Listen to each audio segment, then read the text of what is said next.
अरे माँ, सुनो। हाँ बेटा, बोलो क्या बात है। माँ, आज मेरे लिए जल्दी से खाना बना दो। आज मैं जा रहा हूँ और किसी को ठग कर लाता हूँ। अरे बेटा, तुम किसी को कैसे ठग पाओगे। तुम्हारे पिताजी होते तो वह जरूर ठग लाते। तुम तो अभी ठगाई में बच्चे हो। नहीं माँ, आप कैसी बातें कर रही हैं? मैं क्यों नहीं ठग सकता किसी को? एक ठग का बेटा ठग ही तो बनता है। बस आप जल्दी से मेरे लिए खाना बना दो।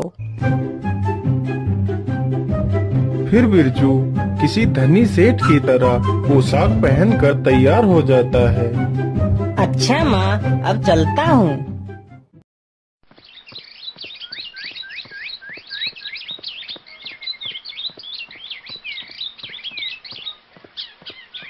बिरजू चलते चलते एक गांव के नजदीक पहुंचता है। तभी गांव के करीब ही चार ठग अपने खेत में काम कर रहे थे। अरे बड़े भैया, कितने दिन हो गए लेकिन हमने किसी को ठगा नहीं। हाँ बड़े भैया, मन्ना भैया ठीक कह रहे हैं। अब तो हमारे पास पैसे भी नहीं बचे हैं। जो थे वो सब खत्म हो चुके हैं। चलो भैया, आज किसी सेठ को ठगते हैं। अरे सुनो, उधर देखो, उधर कोई मुसाफिर आ रहा है। अरे हाँ, यह तो कोई धनी सेठ लग रहा है। अरे चलो चलो, इसे ही ठगते हैं। अरे भैया, इतनी कड़कती धूप में तुम कहाँ जा रहे हो?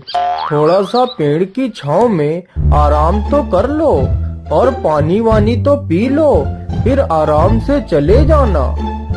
अरे नहीं नहीं भैया, मुझे थोड़ा सा जल्दी है, इसलिए मैं आराम नहीं कर सकता। वापसी में आते हुए मैं आपके पास जरूर रुकूंगा। अरे सेठ जी, कैसी बातें कर रहे हैं? काम तो पूरे जीवन करना है। काम के साथ साथ आराम करना भी तो जरूरी है। चलो अच्छी बात है, आप लोग नहीं मान रहे हो तो थोड़ा सा रुक ही जाता हूँ। जिस मुसाफिर को वह चारों ठग सेठ समझ रहे थे, वह तो खुद एक ठग था। तभी बिरजू घोड़े से नीचे उतरकर उन चारों ठगों के पास जाकर बैठ जाता है और चारों ठग यहाँ वहाँ की बातें करने लगते हैं। अरे सेठ जी, मैं आपसे एक बात कहना चाहता हूँ। अरे बोलिए भैया, बोलिए, आप क्या कहना चाहते हैं? सेठ जी, बात को बताने से पहले मेरी एक शर्त है। बोलिए भैया, आपकी क्या शर्त है? मैं आपकी शर्त मानने को तैयार हूँ, बोलिए। सेठ जी, मेरी शर्त यही है कि अगर आप मेरी बात को सच मानोगे तो कोई बात नहीं। अगर आप मेरी बात को झूठा मानोगे तो आपको 1000 रुपए देने पड़ेंगे। ठीक है भैया, मैं तुम्हारी शर्त से सहमत हूँ। अब बताओ, तुम क्या कहना चाहते हो? सेठ जी, बात यह है कि एक बार मैं अपनी भैंस चरा रहा था और हमारे खेत में गेहूं की फसल खड़ी थी। तभी मेरी भैंस गेहूं के खेत में घुस गई और पता नहीं खेत में कहीं खो गई।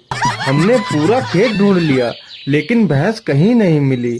फिर हमने पूरी फसल कटवा दी, भैंस फिर भी नहीं मिली।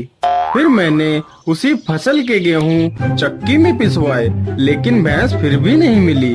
और हद तो तब हो गई जब मैंने उसी आटे की रोटी बनवाई और जैसे ही मैंने रोटी का पहला टुकड़ा तोड़ा तभी भैंस की पूंछ मेरे हाथ में आ गई। तो मैंने भैंस की पूंछ पकड़ के उसे बाहर खींचा, तब मेरी जान में जान आई। लेकिन भैया, आज तक मैंने यह बात जिससे भी बताई है उसने मेरी बात को झूठा ही बताया है। अब तुम ही बताओ, यह बात झूठी है या सच्ची है? अरे यह तो मुझे ठगना चाहता है, लेकिन बच्चू, मैं भी ठग का बेटा हूँ। अरे हाँ भैया, कभी कभी ऐसी घटनाएं हो जाती हैं, सबके साथ हो जाती हैं।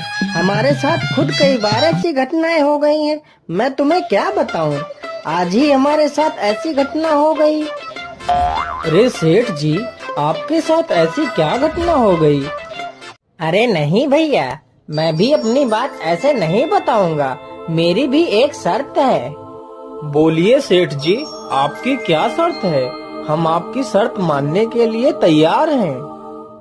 अरे भैया, शर्त वही है, अगर तुम लोग मेरी बात को झूठा मानोगे तो तुम चारों को 1,000 रुपए देने पड़ेंगे, और अगर सच मानोगे तो कोई बात नहीं। हाँ हाँ ठीक है, हमें तुम्हारी शर्त मंजूर है। बताओ क्या बात थी? अरे भैया, क्या बताऊं, आज जब मैं तैयार होकर सुबह काम के लिए निकलने वाला था, तभी मेरी सेठानी जी ने कुछ सुंदर पकवान बनाए थे और वो कह रही थी कि पकवान खाकर ही जाना। लेकिन मुझे काम की ज्यादा जल्दी थी तो मैं पकवान खाए बिना ही आ गया। लेकिन मेरी सेठानी जी मुझसे इतना प्रेम करती हैं कि वह पकवान लेकर मेरे पीछे पीछे यहाँ तक आ गई हैं। लेकिन सेठ जी, आपकी सेठानी जी तो कहीं नजर नहीं आ रही हैं। अरे भैया, यहाँ नहीं, उधर देखो, वहाँ वो मेरी सेठानी आ रही हैं। अरे बाप रे बाप, वह तो हमारी बहन है। यह सेठ तो हमसे भी बड़ा ठग है। अब क्या करें? अगर हम लोगों ने इसकी बात को झूठ कहा तो यह हम चारों से 1,000 रुपए लेगा, और अगर हमने इसकी बातों को सच कहा तो यह हमारी बहन को ले जाएगा। भैया, मेरी मानो तो अपनी बहन को इस सेठ के घर भेज देते हैं। वैसे भी हमें आज नहीं तो कल अपनी बहन का विवाह तो करना ही था। वैसे भी यह सेठ अपनी बहन को खुशी रखेगा, और अगर इसकी बात को हम झूठ बोलेंगे तो हमें 4,000 रुपए देने पड़ेंगे। हाँ हाँ, अपनी बहन को इस सेठ के साथ भेज देते हैं, और सेठ के घर में जितना भी माल खजाना होगा वह सब हमारी बहन लेकर भाग आएगी। अरे तुम आ गई, मैं कितनी देर से तुम्हारा इंतजार कर रहा हूँ। अरे तुम कौन हो? मैं तो तुम्हें जानती तक नहीं। अरे मेरी प्यारी बहन, ये तुम्हारे पति हैं। तुम्हारा विवाह इनके साथ बचपन में ही हो गया था। अब जाओ बहन, तुम इनके साथ जाओ, हम लोग तुम्हें जल्दी ही लेने आएंगे। अच्छा मेरे प्यारे सालों, अब मैं चलता हूँ। अरे भैया, यह तो हमारी बहन को ही ठग ले गया। हम इसे छोड़ेंगे नहीं। चलो, हम कल ही इसके घर चलेंगे।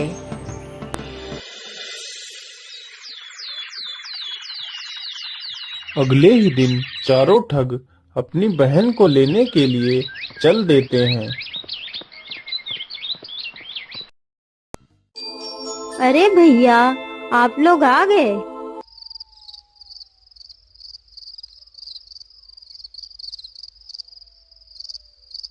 फिर बिरजू उन सब की खूब मेहमान नवाजी करता है।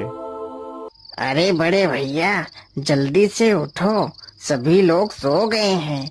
चलो, हम लोग इस सेठ को रस्सी से पलंग में बांधकर इसे नदी में फेंक देते हैं, और इसके घर का सारा सामान लेकर और अपनी बहन को लेकर अपने घर वापस चले जाएंगे।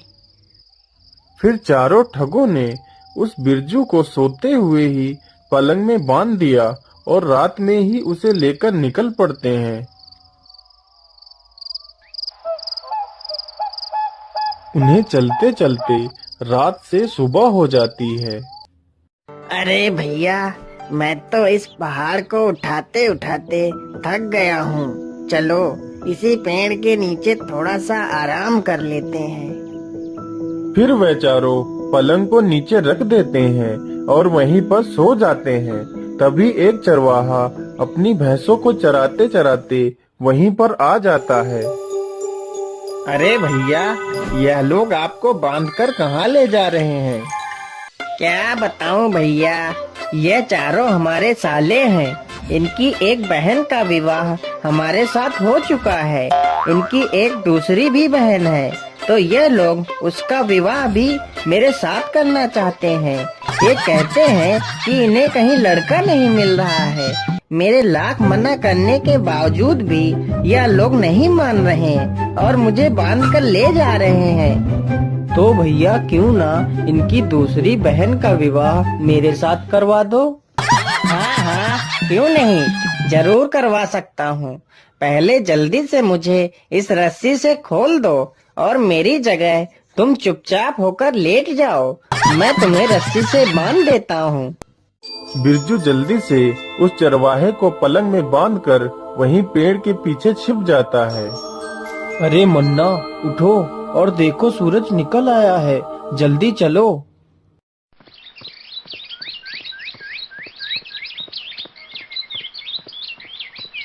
फिर वह चारों उसे उठाकर नदी पर पहुंच जाते हैं।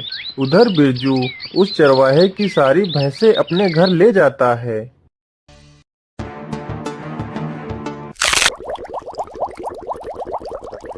चलो भैया, इस ठग से हमें छुटकारा मिल गया। अरे ये क्या, यह ठग तो यहीं बैठा है। अरे जीजा जी, तुम यहाँ पर कैसे? और इतनी सारी भैंस तुम कहाँ से ले आए हो? अरे ये मत पूछो, तुम लोगों ने हमारे साथ बहुत अन्याय किया है। तुम लोगों ने मुझे नदी के किनारे ही फेंक दिया था। अगर थोड़ा सा और आगे गहरे पानी में फेंकते तो इससे भी ज्यादा अच्छी अच्छी भैंस पकड़ कर ले आता। अब क्या करूं? तुम लोगों ने मुझे किनारे ही फेंक दिया तो यही मिली है भैंस। अरे जीजा जी क्या बात कर रहे हो? चलो जीजा जी, मुझे भी कुछ पैसे दिला दो। हाँ जीजा जी, मुझे भी भैंसे चाहिए, चलो जल्दी। अच्छा, तो तुम लोगों को भी भैंसे चाहिए, तो चलो मेरे साथ। मैं जहाँ बोलूँ तुम लोग वहीं कूद जाना और अच्छी अच्छी भैंस पकड़ कर ले आना। बिरजू उन चारों ठगों को नदी की गहरी धारा के सामने ले जाता है। अरे सुनो, तुम लोग जल्दी से इस जगह पर कूद जाओ, नहीं तो लोग तुमसे पहले ही सारी भैंसें लूट ले जाएंगे। चारों ठग बिना देर किए हुए नदी की बीच धारा में छलांग लगा देते हैं और उसी में डूबकर मर जाते हैं। फिर बिरजू अपने घर वापस चला जाता है।